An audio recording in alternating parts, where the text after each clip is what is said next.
দেখছেন টিভি9 বাংলা, আমি আত্রে আপনাদের সঙ্গে। আর বীরভূমে নিয়ে যাব কারণ সেখানে প্রচুর টাকা আছে, আর সেটা টুলু মণ্ডলেরই। কালো টাকায় পাথর সম্রাটের সাম্রাজ্য কিভাবে তৈরি হয়েছে, কোথায় কোথায় সেই সাম্রাজ্যের কণা ছিটে ফোটা রয়েছে, সেগুলোই এখন খোঁজে রয়েছেন তদন্তকারীরা। টুলুর বিপুল সম্পত্তির হদিশ পেয়েছে পুলিশ।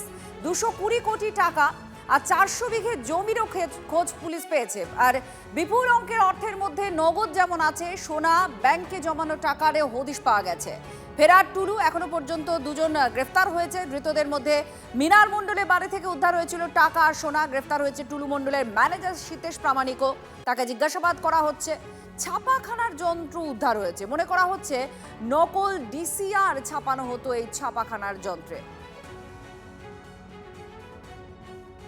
इन्वेस्टिगेशन के दौरान पता चला कि ये जो लगभग 50 करोड़ मूल्य की जो अवैध कैश और सोना जो जब्त हुआ था, ये एक व्यक्ति जिनका नाम मोहम्मद नजीबुद्दीन अलियास टुल्लू मंडल है, उनका संपत्ति है। और ये मोहम्मद नजीबुद्दीन एक सिंडिकेटेड मैनर में एक ऑर्गेनाइज क्राइम चलाते थे। इन्वेस्टिगेशन के दौरान इस केस में पुलिस ने बैंक और दूसरी संस्थाओं में छानबीन करके पता चला कि काफ़ी मात्रा में नकदी बैंक अकाउंट्स और फिक्स डिपॉजिट में है, जिनका कुल मिलाकर मूल्य लगभग 220 करोड़ है। হিমাদ্রি এই মুহূর্তে সরাসরি আমাদের সঙ্গে রয়েছেন, আমাদের প্রতিনিধি হিমাদ্রি। খুব স্বাভাবিকভাবে পুলিশের যতটুকু পুলিশ সাংবাদিকদের জানাচ্ছেন যে কোথায় কি তারা পেয়েছেন, তাতেই তো একটা হিউজ পরিমাণ, একটা বিপুল পরিমাণে টাকা পয়সা সম্পত্তির হদিশ পাওয়া যাচ্ছে। আরও একটা বিষয়, সেটা হচ্ছে ডায়েরি, যেখানে কাকে কত টাকা বখরা দেওয়া হতো, মাসোয়ারা দেওয়া হতো, সেটার হিসেব সম্পর্কেও নিশ্চয়ই পুলিশ খোঁজ খবর করছে। আপাতত পুলিশের প্রায়োরিটি কি তদন্তে? দেখো, একেবারে ডায়েরির যে কথা বলছো সেটা কিন্তু গতকাল সরকারি আইনজীবী তিনি বীরভূমের সিউড়ি আদালতে যখন সীতেশ প্রামাণিককে তোলা হয়েছিল তখনই কিন্তু সেই কথা জানিয়েছিলেন যে কোন সরকারি আধিকারিককে কত টাকা দেওয়া হতো সেটা কিন্তু এই ডায়েরিতেই উল্লেখ রয়েছে। এমনটাই কিন্তু তদন্তকারী আধিকারিক রয়েছে বা সরকারি আইনজীবী রয়েছে তাদের দাবি। এখন দেখার বিষয়, এই যে ডায়েরিতে সরকারি আধিকারিকদের নাম রয়েছে সেটা কোন কোন আধিকারিকের নাম রয়েছে, তাদেরকে কি আদৌ তলব করা হবে, যদি তলব করা হয় কবে তলব করা হবে, তাদের সাথে টুলু মণ্ডলের কোন ধরনের রিলেশন ছিল, কি কি লেনদেন হয়েছে, এই সমস্ত বিষয়টাই কিন্তু এখন তদন্তকারী আধিকারিকরা তারা খতিয়ে দেখছে।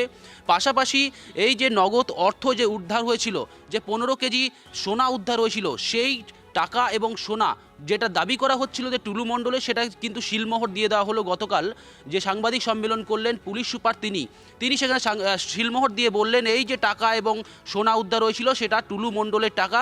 তদন্তে কিন্তু এমনটাই উঠে এসেছে। এছাড়াও যে সমস্ত জমির কথা বলা হয়েছে, কয়েকশো বিঘা, প্রায় 400 বিঘা জমি টুলু মণ্ডলের বীরভূম জেলার একাধিক জায়গায় রয়েছে।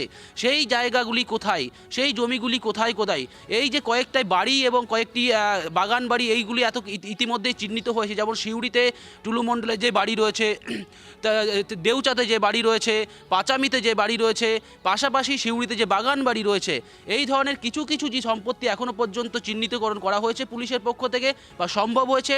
এখনও কাগজপত্র খতিয়ে দেখা হচ্ছে, যেই কাগজপত্রগুলি ইতিমধ্যেই পুলিশ কিন্তু উদ্ধার করেছে, সেই ডকুমেন্টস ধরে ধরে, দাগ নাম্বার ধরে ধরে পুলিশ কিন্তু সেই জমির হদিশ করছে এখন, যে এই যে কোটি কোটি টাকার সম্পত্তি, সেই সম্পত্তিগুলি বীরভূমের কোথায় কোথায় রয়েছে। এছাড়াও যে সোনা, এখনও পর্যন্ত পুলিশ মনে করছে সোনা এবং টাকা সেটা কিন্তু এখনও পর্যন্ত ক্যাশ কোথাও না কোথাও লোকানো রয়েছে, যেটা কিন্তু বীরভূম জেলায় কান পাতলেই শোনা যাচ্ছে যে টুলু মণ্ডলের আরও অনেক টাকা আছে। এই যে টাকার পরিমাণ সেটা যথেষ্ট নয়, এমনটাই কিন্তু মনে করা হচ্ছে। সব মিলিয়ে এখন দেখার বিষয় যে তদন্তকারী আধিকারিকরা কোন পথে এগোয়। টুলু মণ্ডলের যে টাকা উদ্ধার হয়েছে, কারণ পুলিশ যে অর্থ, যে সম্পত্তির কথা টুলু মণ্ডলের বলছে, তার সঙ্গে এটাও মনে করা হচ্ছে যে আরও আছে, আরও টাকা পয়সা আছে, আরও নগদ আছে, আরও সম্পত্তি আছে এই টুলু মণ্ডলের।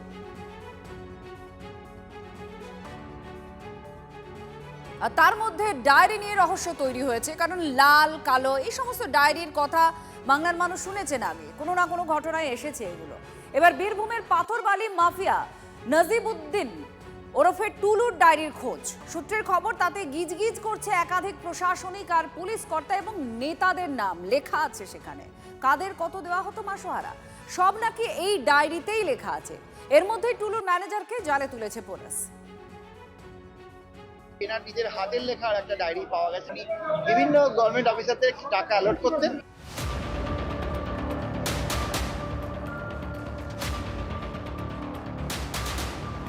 কোটি কোটি টাকা সোনা, নগদ 28.5 কোটি, কোটি কোটি টাকার সম্পত্তি।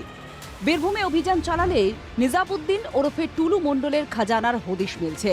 লুকিয়ে আরও কত কত গুপ্তধন, তারই তদন্তে বড় হাতিয়ার এবার তদন্তকারীদের কাছে। সূত্রের খবর, টুলু কাকে কাকে দিয়েছেন কত টাকা সেই ডায়েরি পেয়ে গিয়েছে পুলিশ। টুলুর ডায়েরিতে মিলবে গুপ্তধনের চাবিকাঠি। ডায়েরিতেই লেখা রয়েছে একাধিক সরকারি আধিকারিকের নাম।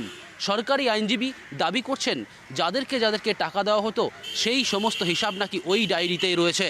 সূত্রের খবর, টুলুর লেখা ডায়েরিতে যাদের নিয়মিত টাকা দেওয়া হতো তাদের নাম ও টাকার পরিমাণ রয়েছে। তাতে রয়েছে জেলা প্রশাসনের একাধিক প্রাক্তন শীর্ষকর্তা, ইঞ্জিনিয়ার, সরকারি ও পুলিশ আধিকারিকদের নাম। এক থোকে নেতা, মন্ত্রী, পুলিশ কর্তা, ব্যবসায়ী, সরকারি আধিকারিকদের টাকা দেওয়া হয়েছে তাও টুলু লিখে রেখেছেন। ডায়েরিতে কলকাতারও একাধিক নেতা আধিকারিকের প্রভাবশালী ব্যক্তির নাম বলে জানা যাচ্ছে। নাম ধরে নগদ টাকার খোঁজ পেতে মরিয়া তদন্তকারীরা।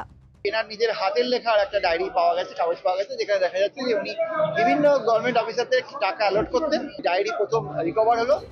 কোথায় কিভাবে লেনদেন, সেই লেনদেনের কতটা ডায়েরিতে তোলা, সব দিকে নজর তদন্তকারীদের। তন্ময় প্রামাণিক ও হিমাদ্রি মণ্ডলের রিপোর্ট, TV9 বাংলা। পাচারে টাকা সোনার মিনারে নাজিবউদ্দিন ওরফে টুলু। বীরভূমে ঠিক কত নগদ লুকিয়ে রয়েছে, সংখ্যাটা 250 কোটি হতে পারে নাকি? আর সেই দুর্নীতির টাকায় কি করদাতা হিসেবে নিজেকে জাহির করেছিলেন টুলু? দেখুন। লোকে বলে বীরভূমে বালি পাথরের টাকা ওড়ে, এবার সেই টাকার খোঁজে গোয়েন্দারা। এনার নিজের হাতের লেখার একটা ডায়েরি পাওয়া গেছে, কাগজ পাওয়া গেছে, যেখানে দেখা যাচ্ছে যে উনি বিভিন্ন গভর্নমেন্ট অফিসারদের টাকা অ্যালট করতেন। ডায়েরি প্রথম রিকভার হলো। সূত্রের খবর, 250 কোটির বেশি নগদ টাকা লুকিয়ে লাল মাটির দেশে টুলু মণ্ডলের থেকে শুরু সেই খোসা ছাড়ানোর কাজ। শয়ে শয়ে ট্রাক, একটার পর একটা পাথর খাদান, বালির বিরাট কারবার। টুলু মণ্ডলের লুকোনো টাকায় এবার নজর গোয়েন্দাদের, আর সেই টাকার পরিমাণ প্রায় 250 কোটিরও বেশি। আর এই স্ক্যানারে কিন্তু এবার রয়েছে প্রাক্তন তৃণমূলের নেতা, একাধিক ব্যবসায়ী এবং প্রাক্তন মন্ত্রীও। মিনার মণ্ডলের বাড়ি থেকে মিলেছে সোনা নগদ মিলিয়ে 50 কোটি টাকার বেশি। হাজার হাজার টাকা লুট হয়েছে। মন্ডলে তো ঝাঁকি হয়, আরো অনেক বড় বড় বাকি হয়। হিমশৈলের চূড়া মাত্র যেটা পাওয়া গেছে। সরকারি সাহায্য ছাড়া যা লুট হয়েছে, এই লুট হতে পারে না। একটা জেলা এরকম বাড়বাড়ন্ত হলো, তো সেখানে তো শুধু একটা 2-4টে লোকের দোষ হতে পারে না। তদন্তটা যখন হবে তখন সেখানকার অনেক প্রভাবশালীকে নজরে রেখেই তদন্তটা হওয়া উচিত। তবে TV9 বাংলার এক্সক্লুসিভ রিপোর্ট বলছে, এই টুলু ওরফে নাজিবউদ্দিন শেখই 1 নম্বর আয়করদাতা। টুলুর দেওয়া ট্যাক্সের পরিমাণ শুনলে ভিড়মি খেতে হয়। শুধু 3টে কোম্পানির নামেই 1 বছরে আয়কর 40 কোটি টাকা। গত 5 বছরে 200 কোটি টাকারও বেশি ইনকাম ট্যাক্স দিয়েছে টুলু। চোরের মায়ের বড় গলা, আর সেই বড় গলার জন্যই উনি নিজের ব্যবসার ইনকাম ট্যাক্সটা উনি বাড়িয়ে রেখেছিলেন, যাতে তার দিকে কেউ নজরটা না দেয়। টুলু হোক আর ভুলু হোক, যেই হোক না কেন, তাদের ব্যবস্থা কিন্তু করবে। আমাদের সরকার ব্যবস্থা করবে, ছাড়বে না। সে তখন আর ভারতে আসতে পারছে না, বাইরে বাইরে ঘুরে বেড়াচ্ছে। কোথায় কিভাবে লেনদেন, সেই লেনদেনের কতটা ডায়েরিতে তোলা, সব দিকে নজর তদন্তকারীদের। কোথায় কিভাবে লেনদেন সেসব খতিয়ে দেখছে পুলিশ ও ইনকাম ট্যাক্স আধিকারিকরা। তন্ময় প্রামাণিক ও হিমাদ্রি মণ্ডলের রিপোর্ট, TV9 বাংলা।